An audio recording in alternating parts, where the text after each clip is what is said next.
Hi, so just flew in from New York City yesterday, so I have the first page written out, so just that to make sure you get some content, and then we take it from there. Okay.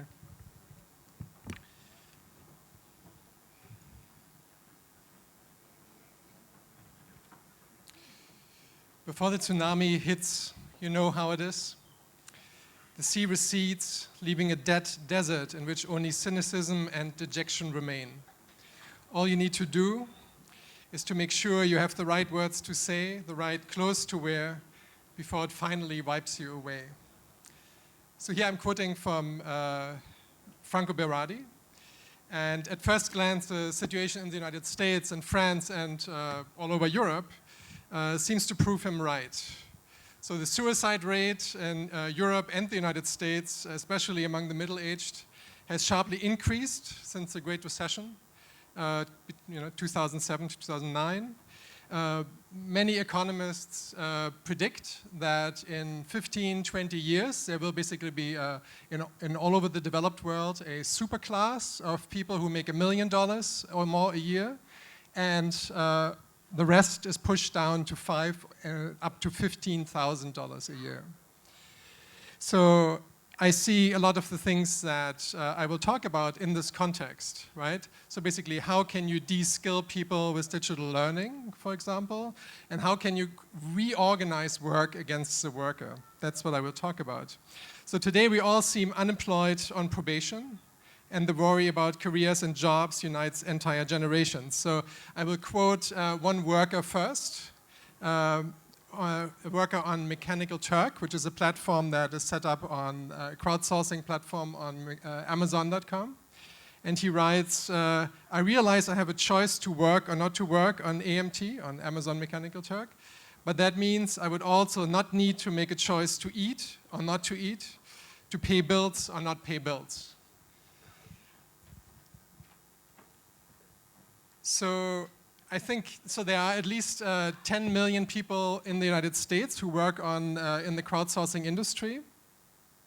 And you can add to that there may be 42 million that are freelancers, unpaid student interns, and you could also take into account the about $2 billion in profits that corporate America takes out from unpaid interns every year.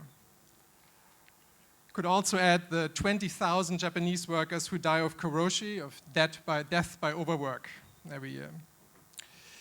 So I think that the 5 big mega corporations, Microsoft, Facebook, Google, and Amazon, are stronger than ever and will not be pushed out of the way all that easily.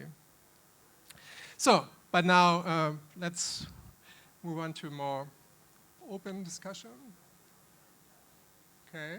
So this is a book that Diana already referred to. It's based on a conference that I did many years ago, starting in 2009, having these discussions about digital labor and what that means to work on Facebook or to work in the crowdsourcing industry, so you can have a look at that.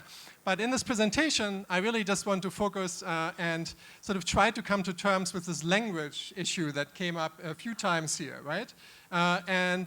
So I divide digital labor into 2 groups. One is unwaged, and here I just want to focus on volunteering, for example, right? So I did research on like hundreds of different types of labor, but this is really just what I want to talk about for a second, then to move on to wage digital labor.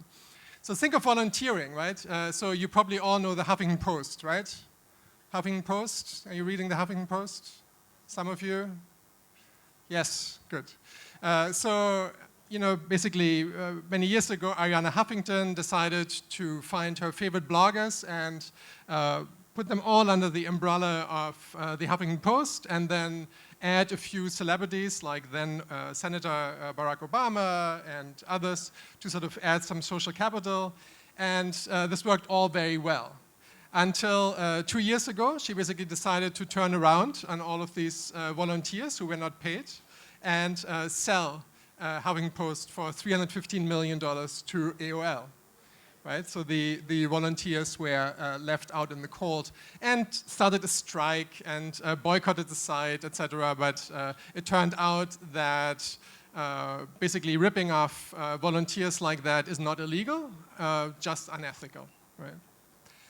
So, and then on the wage side, you have distributed microtask labor. This is what I want to focus on here.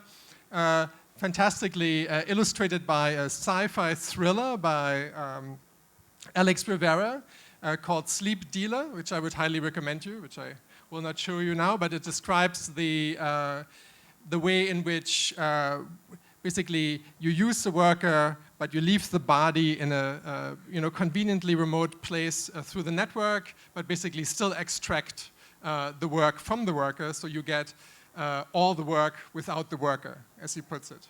Should watch it. Okay, so we're going to say a little bit about Mechanical Turk. So Amazon Mechanical Turk is, founded by Amazon, and it hosts some 500,000 workers, right? So 500,000 workers work on there. Many of them are women. Many of them care for a child or, let's say, a handicapped person or have other sort of restrictions that doesn't allow them to leave the house. And so, there was talk of love so much through the morning today. So I would say, like, now if we turn to this platform, we can talk about the loveless. Because there isn't much of that to be found there. So there's a lot of rhetoric grouped around this platform, and that includes terms like choice, flexibility, and empowerment, that we also heard a lot throughout the morning. But I would really caution that, so 18% of these 500,000 people try to make a living on that site, 18%. And the average pay throughout the crowdsourcing industry is $2 to $3 an hour. That means people work for 60 hours a week on a good week to make $150, right? $2 to $3. So how does it work? It's basically a fractalization of work, right? So tasks are chopped up into thousands of little tasks that are then paid a cent or two. So basically, because you have the interface of the internet, it is basically possible to organize work in a way that you can basically split it up into thousands of tasks and therefore allow thousands of people to engage with that work. So the workers don't know whom they are working for. They have no idea what they are working on. And obviously, they also don't know who the other workers are, right? So it's a completely anonymous environment. And obviously also this $2 to $3 an hour on average is of course not minimum wage. So it's also against labor laws, but nobody seems to really care.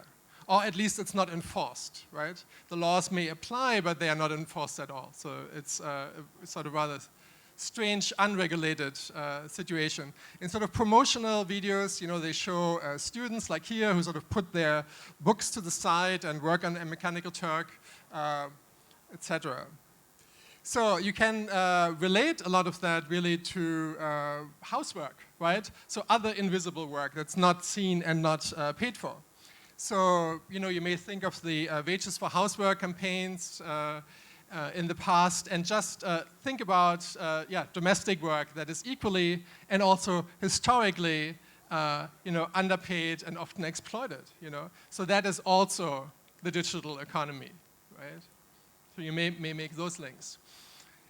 Mechanical Turk was based on the vision of this automaton in 1776, which basically was hiding a small-bodied chess player in this little box in this table. So basically creating the illusion of this automaton actually playing chess. And it was beloved by the likes of Charles Babbage and others. And so this Amazon basically took this metaphor of hiding the human in the machine, right? So if you think of IBM's 1970s vision of creating the supercomputer, right, that would outperform the human. That has not at all been developed in that sense, but what has been developed is to basically use just a regular network of computers and to embed the human into this network for things the computer can't do, right? For example, like recognizing images, transcribing receipts, transcribing video or audio. This is a lot of what people do on Mechanical Turk. So problems that occur, and I think that would, of course, be my next step, is to think what you can actually do about it. And one of the responses might be, well, some kind of thinking about mutual aid or solidarity, how people could work together. If the workers could, take over the factories, as was pointed out a few times. Well, this is a little difficult in that situation, right? Like, how would workers actually do something about their situation? And one of the problems is that basically workers are so deeply individualized, right? So they don't really see themselves as part of a workforce. They may not even think of themselves as a worker at all, right? They may just work there for 2 or 3 hours after they come home at night. Or they may be students who just do this on the side and don't think of themselves as workers on Mechanical Turk. So other issues that are in the way is, of course, the anonymity, and also, of course, it's a transnational workforce, so you can't really organize as you would traditionally, one union, let's say, against one confronting one employer, because here it's a transnational workforce and it's anonymous. So, but you could also look to 1970s efforts of Cesar Chavez, for example, here organizing migrant farm workers who basically migrated from field to field, and he basically followed them, and over several years they managed to unionize that seemingly impossible to organize workforce. So maybe there can be an inspiration here, and the way they did that basically is through basically by creating consumer boycotts, right? So they, for anybody who lived in California during that time, you might remember the Union grape boycotts and the lettuce boycotts, right? So people wouldn't buy lettuce that wasn't picked by union workers, right? So maybe in a way you could think about an ethical crowdsourcing solution, maybe with sites like MobileWorks or SummerSource. They are 2 positive examples here, in a way that could address that. Maybe you could have something like a fair trade label on these websites saying, our labor practices are fair, in fact. So there are 3 existing examples in this very specific case of Mechanical Turk. And they are basically just forums of people getting together and talking about their work, right? So Cloud Me Baby is one of them.